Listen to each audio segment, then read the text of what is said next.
Yachting, ladies and gentlemen. We've invited first class, now we're inviting executive platinum, platinum, emerald, sapphire. Hi, everyone, and welcome to another edition of Crew Travel right here on Yachting International Radio. My name is Ria. I am your host, and I'm very pleased to welcome back the informative Lee Harris. How are you?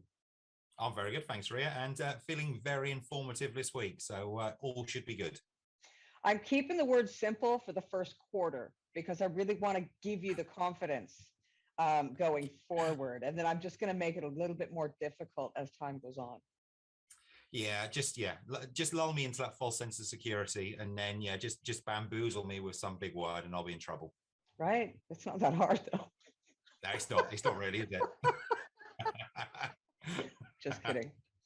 I have to mention that Crew Travel is brought to you weekly by Blue Marine Travel, who haven't lost a passenger since Lee Harris was born back in the 1900s. Exactly right. Yes, spot on. Late 1900s. I should say late 1900s, otherwise it sounds really bad. I should say, very, very, very late 1900s, we'll say as well. So I got to say, the news that is hitting across the world right now, and it's been back and forth, is with Australia and the tennis champion, or open, whatever it is, Australian thing, where they hit the ball. But the Serbian player, now he has been like, up and down. I mean, you're accepted, you're not. You're accepted, you're not. You're arrested, you're not. You're going to court, you're not. But today he is actually leaving the country. He is, yeah. Eventually, I mean, like you say, it's took a turn or two, hasn't it? He was in, he was out. I mean, it was like the hokey cokey at one point, one day in, out, and he was shaking all about. But I mean, for me, it's the right decision. I don't think you can give people certain privileges, shall we say, because of who they are. I don't think it works. It doesn't send the right message to, especially the Australian public who have had to put up with lockdowns for a long period of time. So for me, it's the right decision. I'm sure there's a lot of people out there who will disagree with that, but he's on his way home at this moment in time. Well, look, I got to say, it can't be one rule for one and another rule for the rest. And, I think they made the right decision. If their whole decision is a wrong one, I'm not going to dispute that, whether it be right or wrong, the entire decision. But whatever their ultimate decision is, has to be governing everybody, not just one person or a group of people against another. Exactly right. Yeah, like you say. Yeah, I mean, like you say, it's got to be one rule for all, and not one rule for one. So, I totally agree. Right decision at this time for Australia. So, unfortunately for Novak, he won't be playing this month. Well, we'll see who comes out on top of that one, because he was the favored for this tournament. It's definitely not going to be a British player, that's for sure. Yeah, well, it might be the Mallorquin player, Rafael, whatever his name is. It could be. Yeah, that dude. How can you tell I'm like totally into tennis, right? Yeah, that guy from Spain, Mallorca, Rafael or whatever. That guy hit the ball. Well done. But I do know he bought a new yacht last summer. That much I do know, and it was a catamaran. He did indeed. That is right. Yeah, he certainly has. So we'll be tapping him up for his business. I know the important things. You do, right? That's true. So let's get down to business. What's happening in France? As we discussed on last week's show, that the French government were planning on easing restrictions on UK passengers. This week saw that as from last Friday, the 14th of January, fully vaccinated travellers from the UK will no longer need a compelling reason to travel to the country, nor will they need to self-isolate on arrival. However, anyone travelling from the United Kingdom to France will need to show proof of a negative PCR test dated no more than 24 hours before departure. Brilliant. And good news for the Indian crew. Maybe not quite so much good news. Sorry. It's just a change, really. But anyway, travellers coming into India from a list of 20 countries now have to undergo mandatory isolation at home for a week. The 7-day home quarantine will be followed by a PCR test on the 8th day. The guidelines came into effect from January 11th and will remain effective until further government orders. Prior to undertaking the journey to India, all travellers have to upload a negative PCR result conducted within 72 hours of the beginning of the journey. Each passenger also has to submit a declaration with respect to the authenticity of the report and will be liable for a criminal prosecution if found otherwise. So they're taking it very seriously indeed. As per the new rules, travellers coming from countries specified as at risk also have to be tested for COVID-19 on arrival and then are required to wait for their results at the airport before leaving or taking a connecting flight. For example, at Delhi Airport, you can get the result within 6 to 8 hours. Those who test positive will then be sent to an isolation and managed quarantine facility instead of at home. If they test negative, then they can go home and do the quarantine for 7 days and take the PCR test on day 8. Countries that are part of the at-risk category include all countries in Europe, including the United Kingdom, South Africa, New Zealand, Hong Kong, and Mauritius. So quite a few crew hotspots there. So Indian travelers, just be aware that is the new procedures. Well, and there is definitely some not so good news around Hong Kong. Yeah, unfortunately, we did sort of touch on it briefly last week with certain countries being banned from traveling to Hong Kong. Well, it's got a whole lot worse this week, that's for sure. Hong Kong International Airport have confirmed that it will forbid passengers from more than 150 countries and territories now from connecting at the hub for at least 1 month. This move follows the increasing impact that Omicron variant is having on society there. The ban on travellers from what Hong Kong deems as high-risk nations and territories will last between January the 16th till February the 16th. Those that have stayed in these countries in the last 21 days won't be able to enter the country or even transit to a third country either. Obviously, if I was to sit here and list out all 150 countries, I mean, we'd be here for an eternity, wouldn't we? So I'm not going to do that, thankfully, for the people listening. But if anybody has got a flight booked via Hong Kong in the next month, please head to www.coronavirus.gov.hk, where you will find the comprehensive list of the 150 countries which are currently banned. Well, and of course, that will be on Blue Marine website. It will do indeed. Yep, we'll make sure it's there. So if anybody needs it, they can find it on our website. Let me ask you, this even includes the transiting. So how is that going to affect? I'm not really sure that the details about how many countries or how many sort of legs of travel tend to transit through Hong Kong, and how will this affect it? It's going to be difficult. It's a blow for, especially for, we know how difficult it is to get to Australia. Remember, well, Hong Kong was a major transit hub for Australians to get home anyway, so that's a massive blow. Hopefully, fingers crossed, it shouldn't be too bad at the moment. Filipino crew, again, might be hit a little bit because they could transit through Hong Kong. But because we're in the Caribbean season, fingers crossed, hopefully, we shouldn't see too much damage with regards to crew at this moment in time. But Filipinos, Kiwis, Australians, they could get hit a little bit. Singaporeans as well may get hit with it as well. So there's a few that are going to be affected, that's for sure. Hopefully it's not as bad as though, it's the European season or whatever. And then Hong Kong can sometimes be quite a major hub as well. So we'll just have to see how it plays out, I guess. Well, 2 countries crew that don't need another hit, Australia and New Zealand, that's for sure. Exactly right. Yeah, it does make things a little bit more difficult in what is already trying circumstances, that's for sure. What's going on with Mauritius and Seychelles? Yeah, so this is good news, actually. So South African crew who are looking to travel to either Mauritius or the Seychelles will find it easier this week now that travel restrictions have been eased.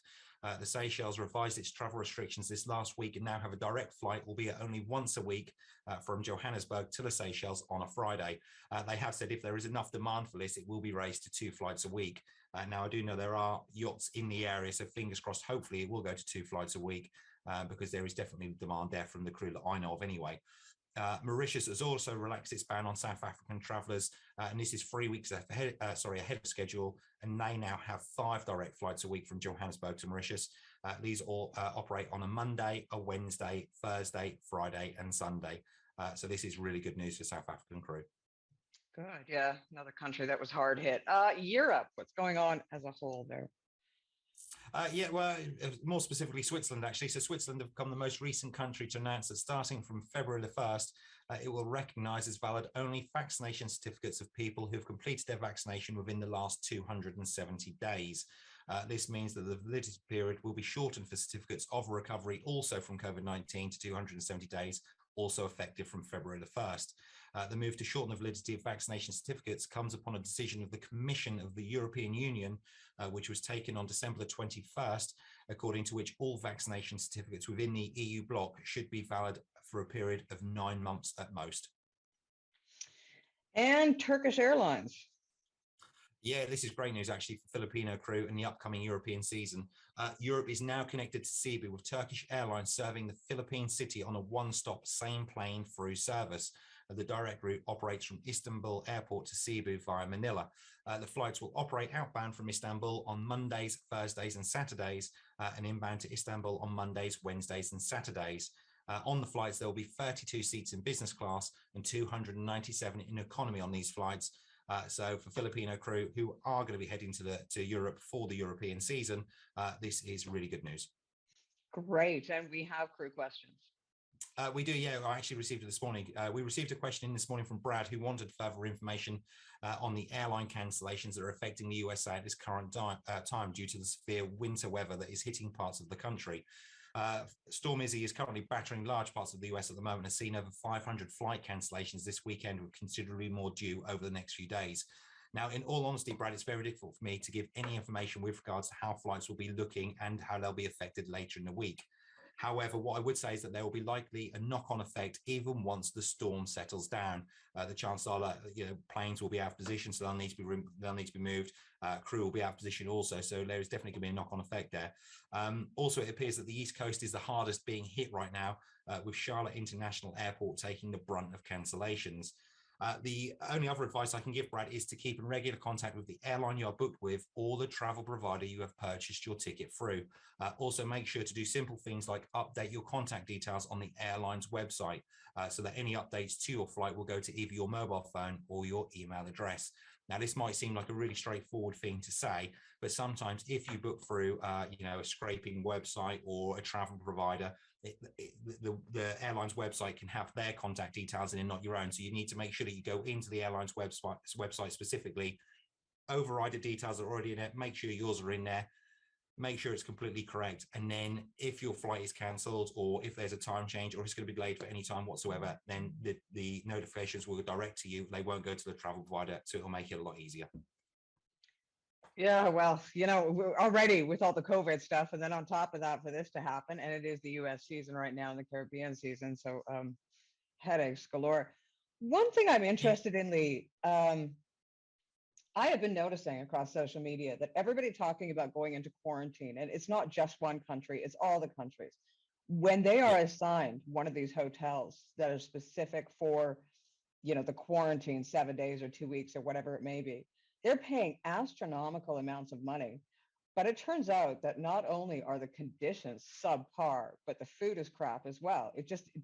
For some reason, they're paying like the rates of a 3+ star hotel and getting a 1-star hotel. Is this something you're seeing as well? To be honest, it seems to be a bit of a mixed bag, to be honest with you. I mean, again, we've heard stories of the same thing where the quarantine hotels are not fit for purpose. But on the flip side, I was speaking to somebody last week and they said they had a wonderful experience in there. They had to pay for it, but they said it was brilliant. The food was amazing. The room was amazing. I think it's almost, it can be country to country what you get, if they're looking after people or whatever. And also it's just the luck of the draw of what hotel you get put into as well. So, in all honesty, probably the bad outweighs the good. But it's not all doom and gloom. There are some good ones out there. But it really is hit and miss. I've got to say, there's no hard and set rule with regards to, this country have subpar quarantine facilities, but this country is really good. It's just, it really is the luck of the draw where you put in and, and how they're looking after you. If they're going to force you to be in quarantine, you would think that they would at least, I don't know, spot check these hotels and not just pick them willy-nilly and say, you know what, we've got to make sure we have at least a standard of care for these people that we have to quarantine, especially, some of these countries. What are you paying in New Zealand now? New Zealand's crazy. I think it's around about 3,000 New Zealand dollars for your 10-day, 14-day stay. So it's expensive, and I think it's around about 2,500, or it was 2,500 in Australia. Not quite sure what it was in South Africa. So it's not cheap. It's not cheap. The UK, when they had their, they only had it for a short period of time, but they were around about £1,600 for a week or whatever. So it's crazy. It's crazy money that people are having to pay to get back into their own countries. Again, it's something that doesn't sit right with me. Nationals that want to travel back to their own countries, they've got to pay astronomical money. But like you say, if you're paying that money, then you should be expecting to get what you pay for. You know, if you're paying $3,000, then you should get a $3,000 hotel room and food, you know, fit for purpose. If you're not getting that, then serious questions do need to be asked. Well, and you know, I would assume that there would come like a spa treatment and, you know, like free live streaming movies and food on demand. And you know, I mean, I would actually just consider flying around the world just to be quarantined over and over and over again if that were the case. Exactly right. It'd be lovely, wouldn't it? I mean, people wouldn't be complaining then at all. Sorry, kids. Mom's once again in quarantine. Look after yourself. One can dream. Right, Lee. I have to say thank you ever so much again for all your invaluable advice. I want to tell everybody out there, all the listeners and viewers, don't forget to click on Lee's LinkedIn, because whatever's happening in the world of travel, he is consistently updating it. And when I say the informatively Harris, I mean the informatively Harris. You know, and it's all still changing so quickly, and I don't see any end in sight with that for sure. As well, any of the links that were mentioned in today's episode, don't worry, just head on over to Blue Marine Travel's website and they will have it on there. Correct?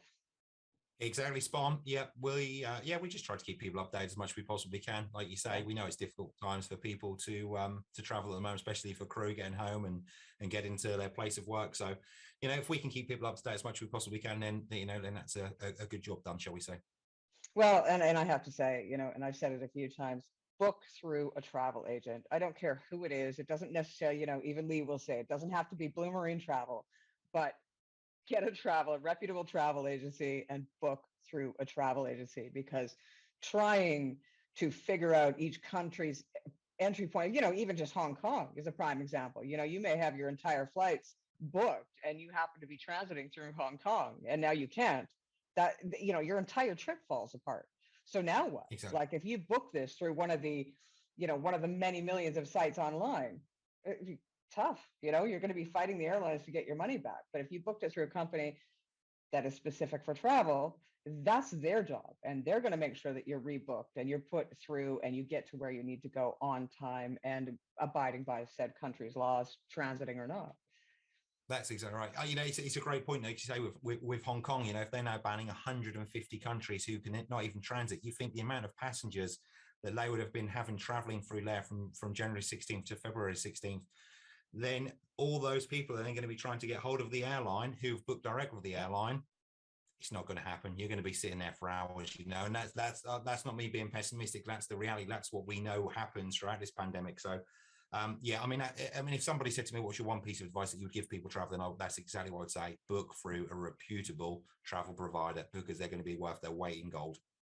Yeah, reputable is sort of make sure that's what you're finding as well, because you know there's always going to be one out there that is just yeah, one or two that aren't going to answer your, you know what, in crew we've seen that with finance as well. So yeah, make sure you do your due diligence and check out whoever it is you're using. But I gotta say, Blue Marine Travel sponsors the show weekly, and they haven't lost a passenger since Lee Harris was born back in the late 1900s. So we thank them very much for that. Lee, it has been a pleasure as always. Always a pleasure, Ria. And yeah, look forward to next week, and hopefully, fingers crossed, more good news. Yes, well, we had a little bit of both today, but that's to be expected. It's been, yeah, it's better than the last couple of weeks anyway. So hopefully, fingers crossed, we're on an upward trajectory. You've been watching another edition of Crew Travel right here on Yachting International Radio. My name is Ria. I have been your host. We'll see you again. Ladies and gentlemen, once again, we're boarding passengers seated in zones E and F.